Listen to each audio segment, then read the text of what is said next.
Hi, my name is Imran Haq, and welcome to another episode of The Voice of a Leader, the series where I interview high-achieving leaders, try and find out how they got to where they are.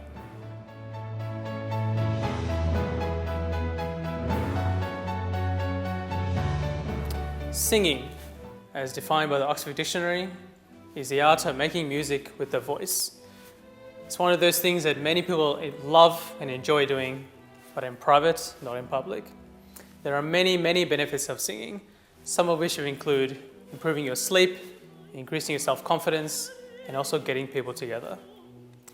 This week, I caught up with Tanya de Jong, who's a leading Australian soprano, social entrepreneur, and keynote speaker.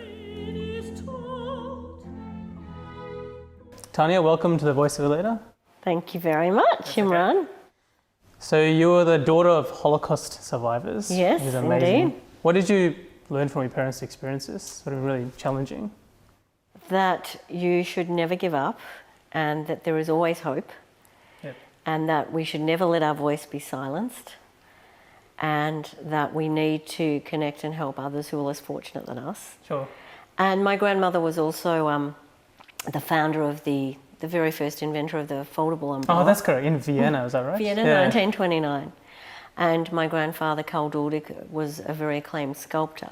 So his work resides in the galleries all around the world and stuff. But, you know, my grandparents, when they escaped Vienna in, at the start of the war, they lost pretty much all their relatives. And my father also lost many of his relatives as well. And so it's really a miracle that I'm here today. Yeah. Excellent. And I think the other thing that I've learned is that, I am so lucky. Like, you learn to appreciate Life more. your life, Yeah, because so many people that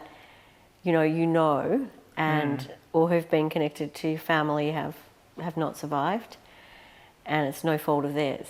Yeah, as they say, what doesn't kill you makes you stronger. Yeah, that's right. Very good.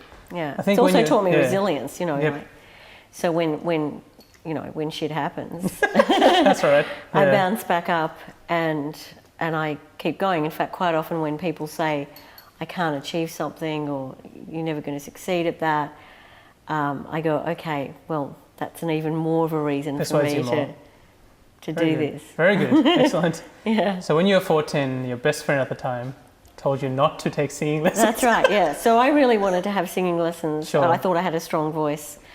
And my mum sort of said, you're busy, you're doing a lot of sport. I was also very good at sport. And so my best girlfriend started having singing lessons, and I went round to her house one night after school and I said, could she teach me the song she'd been learning at singing lessons? So we sang it together a few times, and then she said, well, I'll play the piano, you sing. Yeah. And I sang, she played, and then she said, Tanya, I don't think you should ever bother having singing lessons, you're not good enough. She's your best friend, right?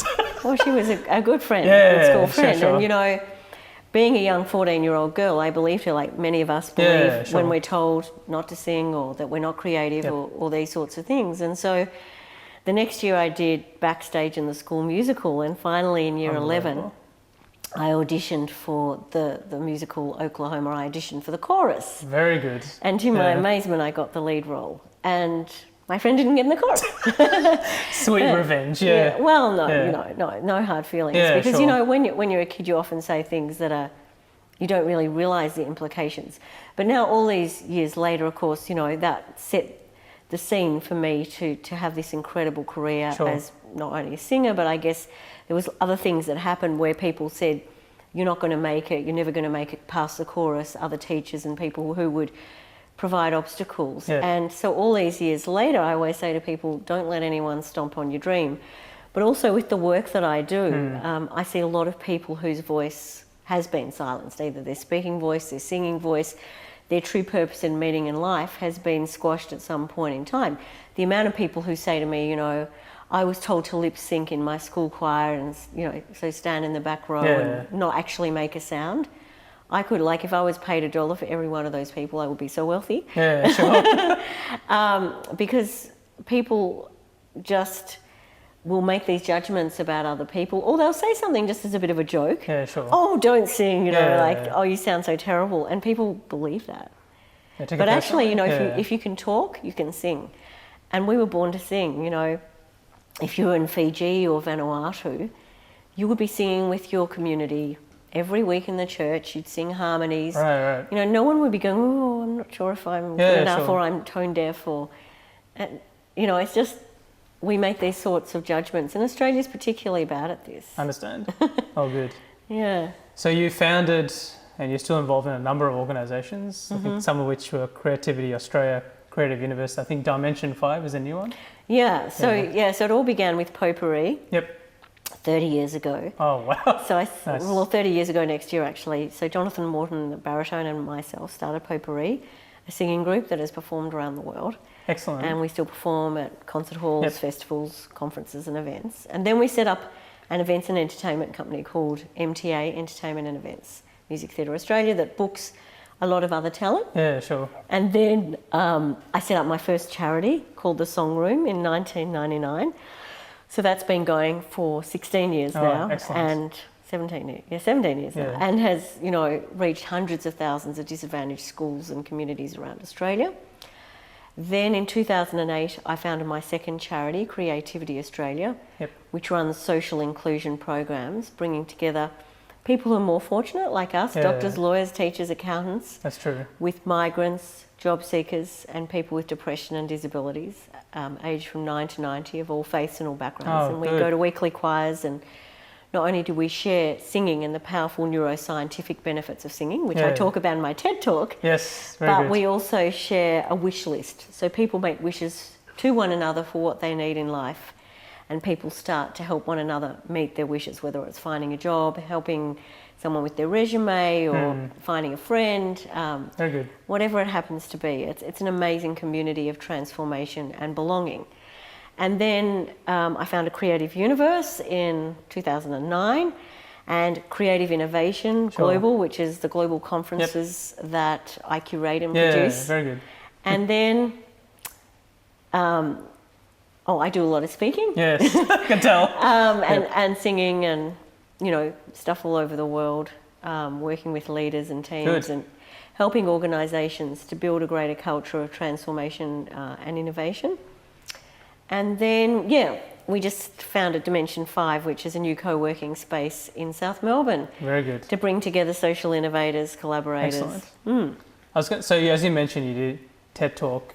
So all of these organisations, as you mentioned, they revolve around helping people sing and many other factors. Not just helping people to sing. I mean, really what we try and do is help people to find their voice. Sure. So that's their own unique creative voice. For some people that might be through singing, and for other people that's through other things. But Sure. usually it is through some element of a person's creativity. And it's about turning on the right side of the brain. So in my TED Talk, which is called Our Singing Together Changes Yeah. the Brain, Sure. I talk about the neuroscience of singing and how you can actually connect more into the right side of your brain. And the more you can do that, the better, because we tend to be overwhelmed by too much information. Yeah. And the left side of our brain drains our batteries. We end up getting burnt out, tired, unable to be creative anymore. Yep. So we need to keep recharging the right side of Sure. our brain. Just a little preview to your TED Talk. What items do you talk about? So I talk about the neuroscience of singing, right, left brain. Yep. I talk about the importance of diversity and positive human collisions. Good. So connecting with diverse people on a regular basis. And I talk about our With One Voice Creativity Australia program and some of the transformational stories. And then at the end, there's a short video of our program in action. It's Excellent. very moving. Very I get good. emails from people around the world. Oh, wow. I think it's been viewed nearly 30,000 times, but people who, you know, have cried, and Just as a watching result it. of that, they're Yeah. starting With One Voice programs in other places. And I'm going to bookmark it. Very good, very good. Yeah, share it. Oh, why not? Share Done. it with lots of people. Excellent. Yeah. So you've won a lot of awards during your career, one of which was the Ernst & Young Australian Social Entrepreneur of the Year in 2006. I guess winning a lot of awards, it would have given you a lot of confidence, especially when you said, you know, a lot of people generally like say, oh, don't do this, don't do that, try to Yeah. put you down. So these would have given you a lot of confidence. Yeah, I think that's true. I mean, recognition is important because it keeps you wanting to keep going. Because if you don't get recognised, sometimes it is difficult. And even, you know, the most modest of people usually need some recognition of Yeah, some like a kind. reward. Yeah, It doesn't have to be an award, but, you know, it could be just thanking someone Sure. and being grateful that in some way they've changed your life a little bit. Sure. So it is lovely getting awards. It's always a surprise. I've never taken that for granted. And every time that, I've won an award or one of the organisations I've set up has won an award, I feel so proud. Very good. And it's wonderful for the team though, because I can't do all this alone. Yep. And so I work with some incredibly talented people, and it's great acknowledgement for them as well. And it's also good from a credibility perspective, because then people in the outside will go, okay, they've won these awards. Like a Creative Innovation Conference won a global award in 2013, was named Global Event Award of the Year. Unbelievable, nice. And then last year, Creative Innovation 2015 was named Australia Corporate Event of the Year. Incredible, nice. And it's so great because actually then we can go out to potential partners and sponsors and say, we got that award, and it makes it a little bit easier for people to go, okay, yeah, we want to be part of that. Excellent. No, that's true. It's like something you can show as an element. So probably the last question before we finish, I think it's quite an important question. So I've heard that out of every 10 people, there's one leader, 9 followers. So obviously you need leaders, you need followers. Yeah. But for those people out there who want to create more leaders or want to create more social entrepreneurs such as yourself, what piece of advice would you give them? Well, I think just go out and do it. So, don't get caught up in analysis paralysis. Yeah, sure. Don't let anybody stop your dream. And if you want to do something, get a group of people ideally around you who support that dream and who help you to turn it into reality, and don't let anyone stop you. And you might have to change what you thought was going to be the final outcome along the way. You need to pivot, change direction.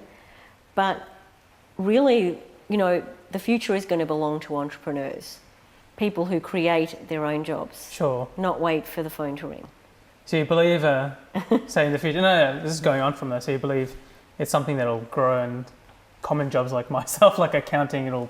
Yeah, they're all going to become done by artificial intelligence. Yeah. So I hate to say that to you. No, that's okay. A lot of them is being outsourced.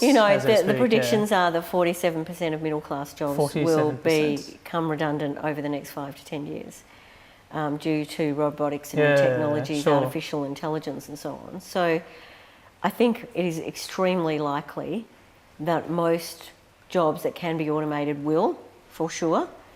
And yes, there'll be new jobs that will be created in the future, but they're still going to be created using, the efficiency of technology. Yeah, sure. So a lot of people are going to end up not being able to get work, and that is a huge concern. Yeah, sure. For us as a community. What are we going to do? What are we going to do with all the people who can't keep up? That's correct. Yeah. And not everyone's going to be able to become an entrepreneur. So there's probably going to be a lot more disadvantaged people, and the divide between rich and poor will get larger. Yeah. Which I hate to say because it's negative, but we are going to have to figure out how to create more caring communities. Excellent. Tanya, you gave a lot of good points. I'm going to note these all down. And I want to thank you for being on my show. And your dog, Jet, is it? This is Jet the dog. I might interview Jet in the future. Yeah. And together we are changing the world, Excellent, one voice at a problem. time. Excellent. Thank you once again. Thank you. Thank you for watching another episode, another very, very inspirational interview. Like many other speakers, she brought up a lot of points, but one of those key points for people out there who want to be a social entrepreneur is getting a good group of people around you, people who can encourage you and are very positive. Thank you for watching another episode. Remember, if you or someone you know is a high-achieving leader and would like to have an interview with me, please visit my website, answer 3 questions, and send an email to the voiceofaleader@gmail.com. Don't forget to subscribe to my YouTube channel and like my Facebook page so you're kept up to date with the series. Thank you once again. Goodbye for now.